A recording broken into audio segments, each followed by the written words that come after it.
Hi, I'm Bob Hagan, and welcome to the Bob Hagan Show, brought to you by It's Relevant. The goal of our show is to introduce you to the unsung heroes, movers and shakers, and key influencers in and around the various towns of Fairfield County. Enjoy the show. Today I'm with Matt Palmer, captain of the Stamford Fire Department.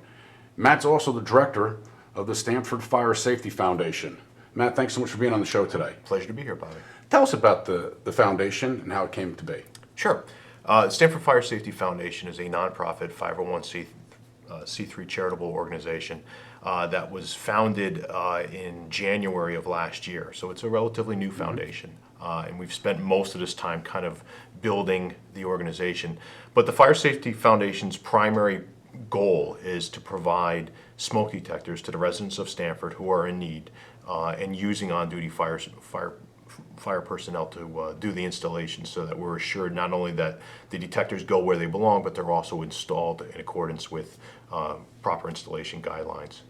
And I just want to mention too, in addition to just detectors, we purchased smoke detector toolkits for all the fire apparatus in Stanford, and we were able to put those on. So that has really A to Z of all the tools that we might need. So when a fire truck pulls up at your house to provide the detector installation, that has everything from screwdrivers to fasteners so that we can go in, tape measures, flashlights. We could go into this little one-stop shopping kit and be able to provide an installation of a detector on almost any type of surface. And also, we also have been able to help support the Stanford Fire Marshal's office with issues such as last year they were into all the elementary schools in Stanford to provide a fire safety educational class to elementary school age kids. And some of the materials that they used, they built props, doors and windows, so that they could show children how to escape, how to check doors for heat. That money isn't often always available in a municipal budget, so they were able to come to us and say, look, we needed a certain amount of money so they could buy these props. We were able to give it to them. This year, the Fire Marshal, Charles Spalding, who also sits as a member of our board of directors, had come to me, and we just had a discussion several weeks ago about upcoming Fire Prevention Month in October. And one of the things he had asked if we could help him on, we were glad to do it, was just marketing what they do. The Fire Marshal's office in October is out almost every day doing some type of public relations, public education on fire safety, but all too often people in the community don't always know that they're doing it. So he had asked, and one of the things we'll be doing is just providing banners that we're going to make up and put them out in front of firehouses. And so it's not just detectors, but anything that we can do to help market the mission of fire safety as a whole. Was there an event or anything that correlated this coming to be a year ago?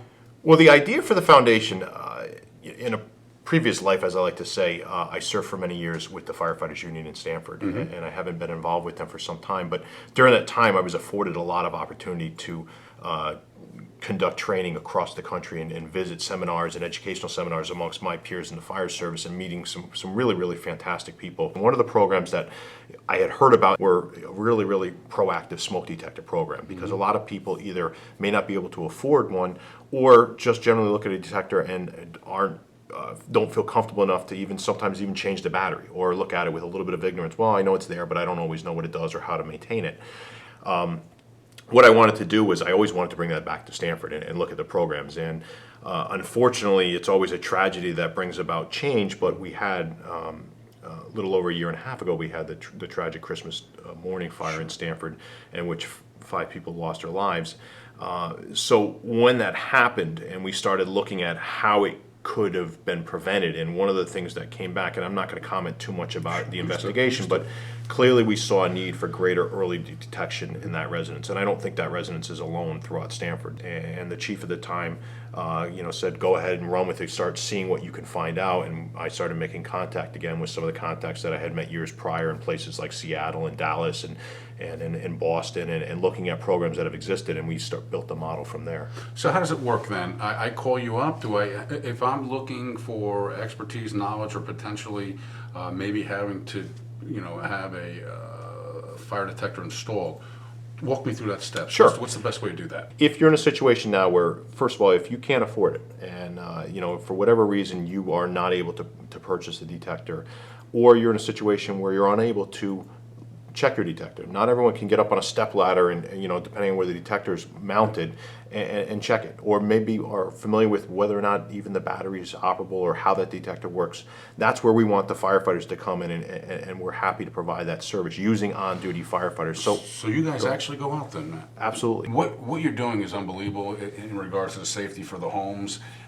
But you can't put 9 million out there. I mean, right? Isn't there is there a limit to how much you want to put out? Because I mean, it's got to be a cost. Yeah, great question. And the detectors we're purchasing are a quality detector. One of the things I did not want to do was just go and buy the cheapest detector for the sake of putting in a detector. But at the same time, we don't have the resources to go to a house, say with 6 bedrooms, and put one in each bedroom, one on each level. We could quickly deplete our stash. And in cases where there's none in a house, putting even one in is going to make a difference. But ideally, if the house is a 3-level house, we would try to do one per level. Gotcha. On each level. But in cases where there's more, we have a release form that everyone's required to sign, and we'll advise them on the release form that we've determined that you need an additional 6 to be optimal, and that would be obviously on their own doing. But we do provide a minimal layer of protection, and in cases where there was none, we provide at least 1, 2, or possibly 3 as a guideline. We talked about the horrific event that happened in Japan.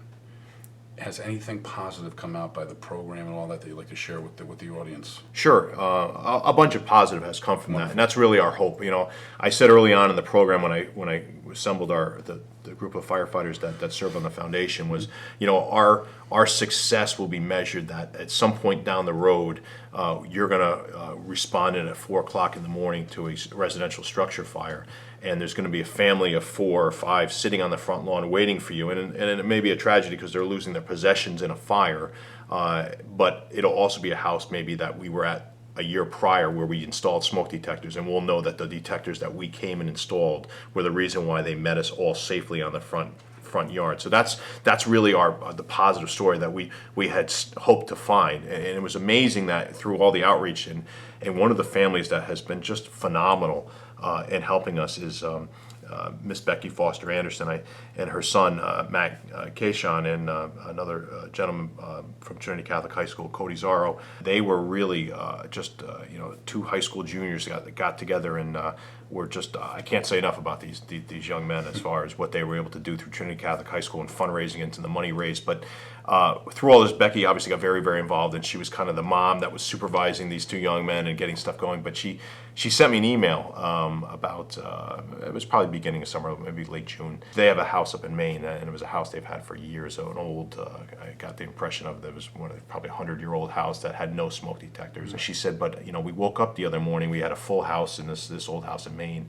And she said, we woke up because the smoke detectors were going off. And she said, and we came down to the kitchen, and we found a fire on the kitchen cabinets on the counter, which was loaded with other combustibles like most kitchens are. She said, we didn't have detectors in that house prior to the information that you provided, and I pushed to make sure that house too had protection. So even though that was in Maine, the information still made a difference, and that family was able to get up and prevent another potential tragedy. How many people actually really do know this program exists? Is it something that's still basically in the infancy? It is. In the last year, I'd say we probably did about 50 installations. It was a very, very big issue within Stanford. Everyone was keenly aware of the need for this, so we had a good reception. But so far this year, we're not seeing the same kind of interest level. But that's also a challenge I have, is continually putting the message out and letting people know that this program is available to Stanford residents. What about the rest of Fairfield County?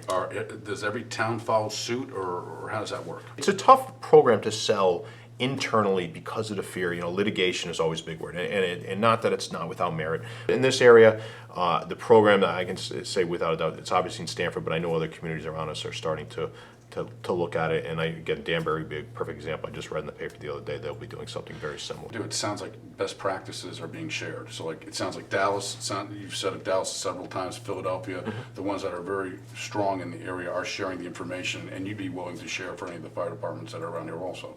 Absolutely. If any other fire department wanted to contact us, we'd be happy to provide our guidelines, our policies, and any information we had about what we would do it differently if we did things over again. Well, the one thing I commend you about is how involved you are in the community, Matt. And it means a lot to me, especially why we do this show. But this stuff costs money.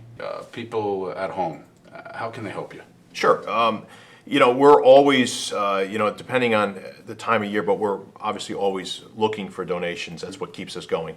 And we have some companies and some local charities, other organizations that have been really, really helpful for us. But if somebody at home would like to help us, right now they can find out more information about us and visit our website, which is www.stanfordfiresafetyfoundation.org. It's a mouthful, but we got the whole name in. We're also on Facebook as Stanford Fire Safety. They can find us on Facebook, which also will link you to our website, and also on Twitter at Fire Safety Fund. You can find us, and we're regularly updating those. Really, they can mail the donation to Stanford Fire Safety Foundation Fund at 629 Main Street, Stamford, Connecticut, 06901, and that's our central fire headquarters. For the future, are there any events that the listening audience should, viewing audience should? We just actually had a great partnership with the Stanford Cricket Club, which is still a fairly new group. They just did a tournament over at Leone Park on the west side, and we're a great contributor. We're really, really happy to be partnered up with them. We've done some smaller events. We did an event with Anthony's Coal Fired Pizza in Darien as far as raising money, so profit amount of each check from that night went to us. Right now, we're just putting it together, and I don't have dates, but there's a movie that was made about the Detroit Fire Department called Burn. It was released about a year ago, and it's obviously very popular amongst firefighters. I went to a showing last year, one of the first ones on the East Coast up in Worcester.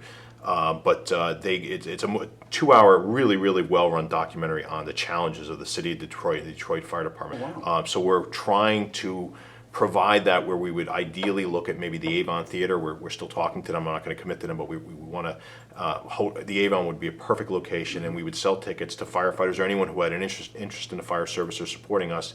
And then some of the money from the ticket sales would only benefit us, and also the Stanford Firefighters Burn Foundation, which is another great nonprofit that exists through the Stanford Fire Department, which raises money for burn awareness and burn prevention issues.